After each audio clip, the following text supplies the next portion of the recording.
তো আপনার এইখানে যে এই যে 90% বেগুন চাষ করছেন, এইখানে আপনার খরচ কত হয়েছে আর বিক্রি কত করছেন টোটাল? এবার আসলে আমরা বিশেষ করে আমাদের এখানে বাগুনের বাজার মূল্য খুব ভালো পাওয়া গেছে। জি। আর আমরা যেগুলা বাগুনের কৃষক বাগুনের ফসল করছে তারা সবাই মোটামুটি স্বাবলম্বী, অনেকটা লাভজনক।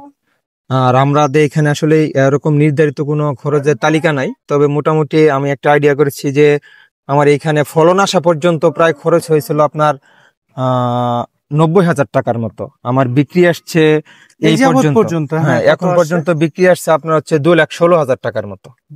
তার মানে আপনি 90,000 টাকা খরচ করে 2,16,000 টাকার মতো বিক্রি আসছে। হ্যাঁ, তাহলে তো বেগুনে খুব ভালো একটা লাভ পাওয়া যায়। এবার আলহামদুলিল্লাহ আল্লাহ তাআলার রহমতে আমরা বিশেষ করে আমি আমার এই এতটুকুর মধ্যে অনেকটা লাভজনক। সুপ্রিয় দর্শক, আমরা একজন বেগুন চাষীর সাথে কথা বলবো, বেগুন চাষের বিস্তারিত বিষয় নিয়ে তার কাছ থেকে আমরা জানার চেষ্টা করব।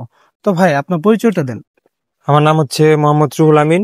আমি বেগুন চাষ করছি মোটামুটি তো পুরোটুকুই, শুধু বেগুনই লাগাইছি। আচ্ছা, এখানে টোটাল জমি কতটুকু? এখানে আপনার জমি আছে প্রায় 90% মতো। 90%? জি। আপনি শুধু বেগুন চাষ করছেন না অন্যান্য ফসল আছে? অন্যান্য ফসল আছে, কিন্তু এই 90%-এর মধ্যে শুধু বেগুন করা হয়েছে, আর বা অন্য জায়গায় অন্য ফসল করা হয়েছে। আপনার এখানে এই বেগুন চাষ করতে গেলে কি কি রোগবালাই হয়? আপনি কি কি রোগবালাইয়ের জন্য আসলে মানে সমস্যায় পড়ে গেছেন?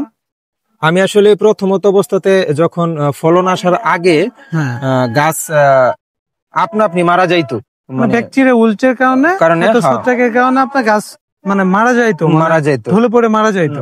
জি। আর এছাড়া ছিদ্রকারী পোকা। হ্যাঁ, ছিদ্রকারী যখন আপনার হচ্ছে বেগুন মানে ফসল আসবে তখন এই যে এরকম ডোকাটা মেরে যেত, মানে ছিদ্রকারী যে ছিদ্রকারী পোকা। আর ফল আসার পরে ফল ছিদ্রকারী ফল পচে যাচ্ছে, মানে বেগুন পচে যাচ্ছে, বেগুন ছিদ্র করার কারণে হয়তো বা বেগুন পচে যাচ্ছে, আবার গাছ হলুদ হয়ে যাচ্ছে, এরকম গাছ মানে সম্পূর্ণ পাতা হলুদ হয়ে যাচ্ছে।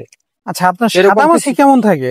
এই ধরেন এই যে দেখেন, এটাই কিন্তু সাদামাছি, এই যে সাদা সাদা হয়ে আছে, এই যে সাদামাছি। আসলে সাদামাছি কিন্তু বেগুনের খুবই একটা মানে সমস্যাজনক একটি মানে আসলে পোকা।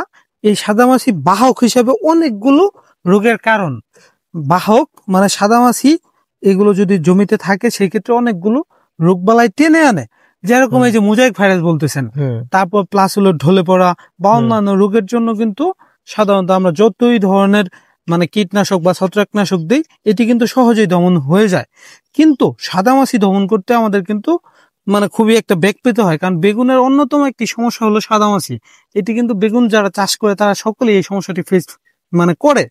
তো আপনার আসলে এই যে আপনি কতদিন পর পর কীটনাশক দেন? এই যে এখানে কীটনাশক দিতেছে, আপনি কতদিন পর পর কীটনাশক দেন?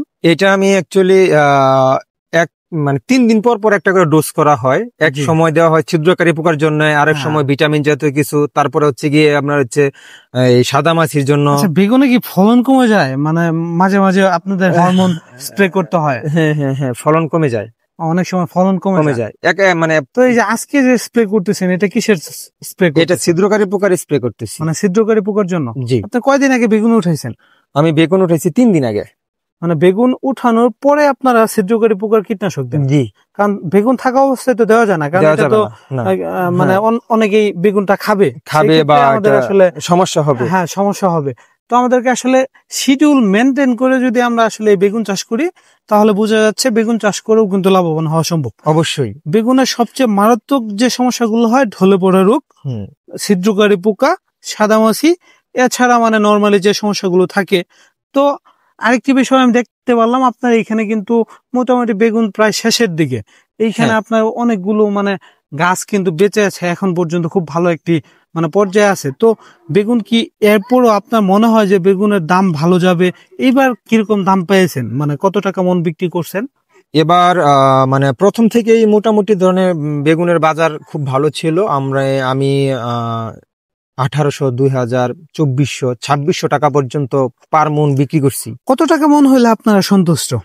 আমাদের আসলে যে এখন বর্তমানে বিষ, কীটনাশক, সার এগুলা দেওয়ার পরে যা খরচপাতি আসে, যদি এভারেজ 1800, 2000 টাকা থাকে, তাইলে কৃষক ভালোই লাভবান হবে আর কি, আমরা আশা করি। বা আমরা যেভাবে এখন যে পরিবেশে যে করা হচ্ছে, এই পরিবেশে মোটামুটি 2000 টাকা হলে আমাদের খুব সুন্দরভাবেই ফসল করা লাভজনক হবে। তো সুপ্রিয় দর্শক, আমরা এতক্ষণ একজন বেগুন চাষীর সাথে কথা বললাম, বেগুনের বিস্তারিত বিষয় নিয়ে তার কাছ থেকে জানানোর চেষ্টা করলাম। আশা করি এই ভিডিও থেকে আপনারা অনেক কিছু শিখতে পারবেন। তো সুপ্রিয় দর্শক, আজকের মতো এখানে বিদায় নিচ্ছি। সকলে ভালো থাকুন, সুস্থ থাকুন। আসসালামু আলাইকুম।